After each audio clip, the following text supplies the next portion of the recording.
Hello students, today I am here to teach you part 2 of food, where does it come from. That is the chapter 1 of class 6 cbse.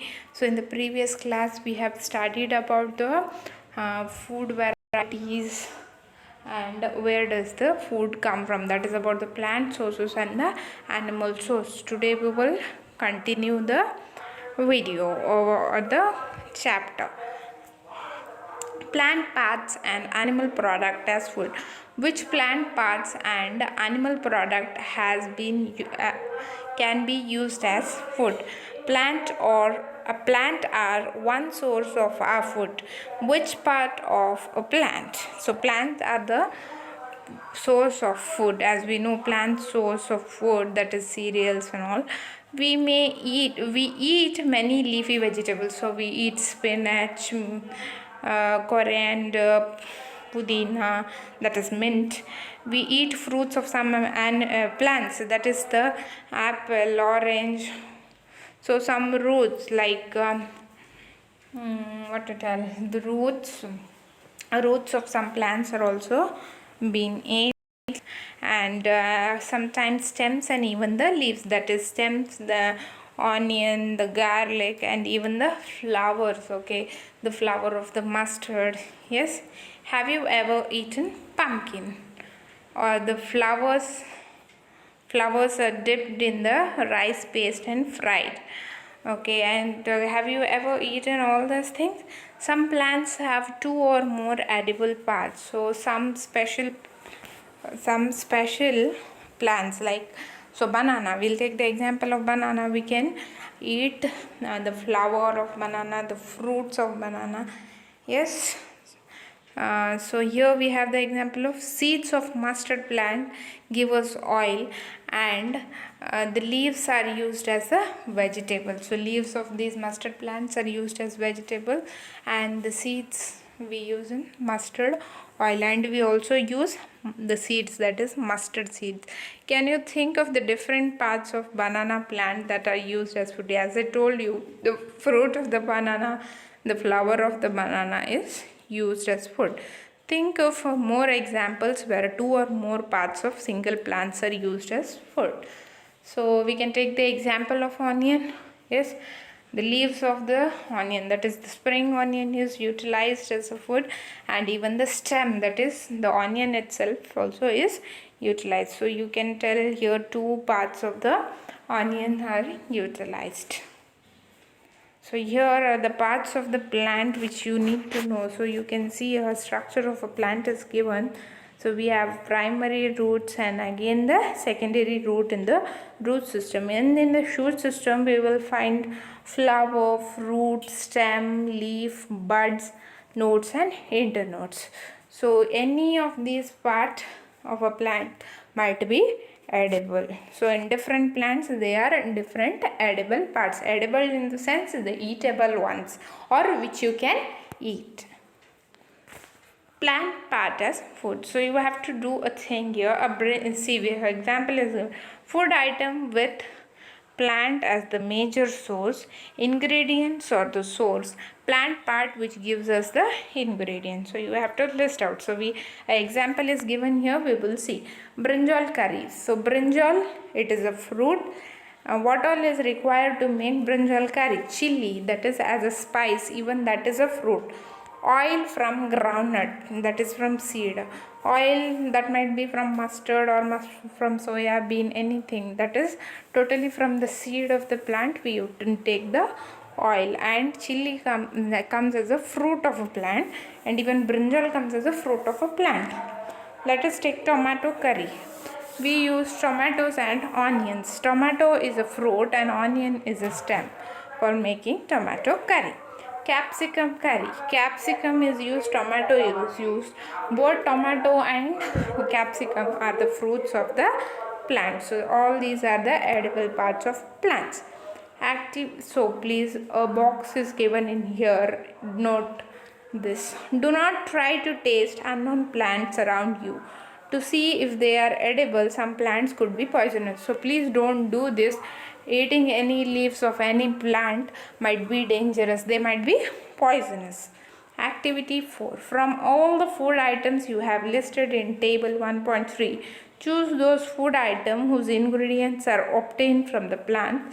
Which part of the plant? Identify and list the food items and plant part as shown in table 1.4. So in the previous video, yes, we have done a table there about Girjapa and Rahul, that they ate idli, chutney, tandoori roti and sarson ka saag. So you have to list them out similarly as we did for brinjal curry, tomato curry and capsicum curry, and make a table like that.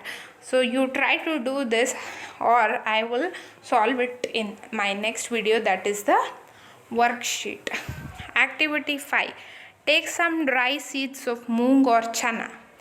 Put a small quantity of seeds in a container filled with water and leave this aside for a day. Next day, drain the water completely and leave the seeds in the vessel. Wrap them with a piece of a wet cloth and set aside. The following day, do you observe any changes in the seeds? Yes, we do observe a small white structure may have grown out of the seeds.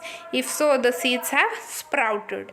If not, wash the seeds in the water, drain the water and leave them aside for 1 more days. You will surely see the seeds getting sprouted. So, when you soak these seeds for the whole night, drain that and wrap them in a wet cloth and keep it aside.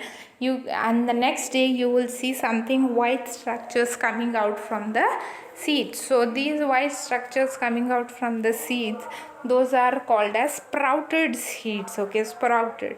If they are not got sprouted, wash them and again wrap them in a wet cloth and keep it aside. You will surely get that. So as you can see in the chana, after washing these sprouted seeds, you can eat them. They can also be boiled, add some spices and get a tasty snack to eat. Do you know where honey comes from or how it is produced? Have you seen a beehive where so many bees keep buzzing about? Bees collect nectar, that is sweet juices from the flower, convert it into honey and store it in their hives. Flowers and their nectar may be available only for a part of a year. So bees store this nectar for their use all through the year. When we find such a beehive, we collect the food stored by the bees as honey. So you can see here, where do we get some honey? This question come to our mind.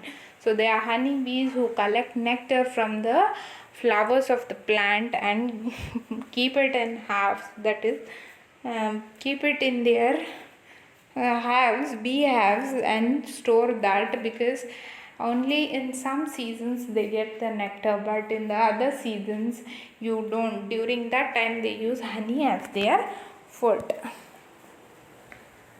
You will then surely be aware of the food. So the food which animals eat, okay, you will know. So if you have some animal at your home, you can see what all food these animals eat. What about other animals? Have you ever observed what a squirrel, pigeon, lizard or small insects may be eating their food? So here is a activity 6. Several animals are listed in table 1.5. For some of them, the type of food they eat. Buffalo eat grass, oil cake, hay, grains. Cat eats small animals, birds and milk.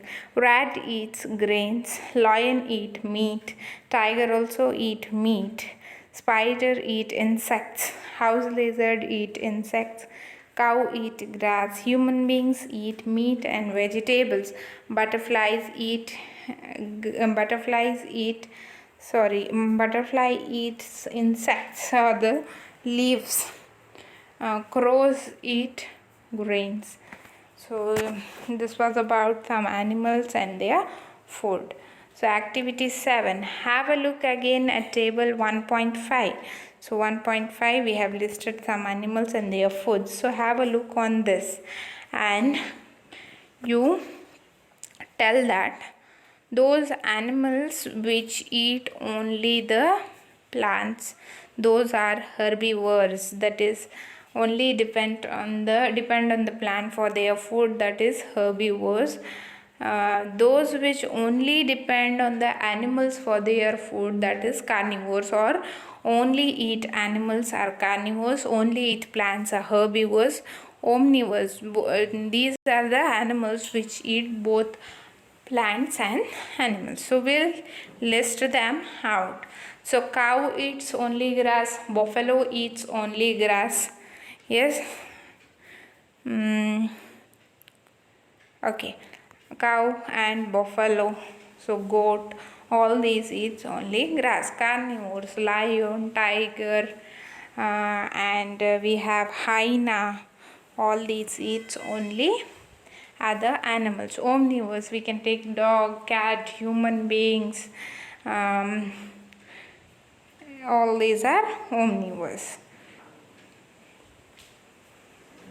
So in this class we studied about some activities where we studied about herbivores, carnivores and omnivores. So what are herbivores, carnivores and omnivores, and we also saw what animals eat. Okay, and we also saw where do we get honey from, and we saw how we can convert the seed into the sprouted seeds. So all this was taught in this class. So in the next class I'll be solving you some worksheets, so please stay connected. Thank you.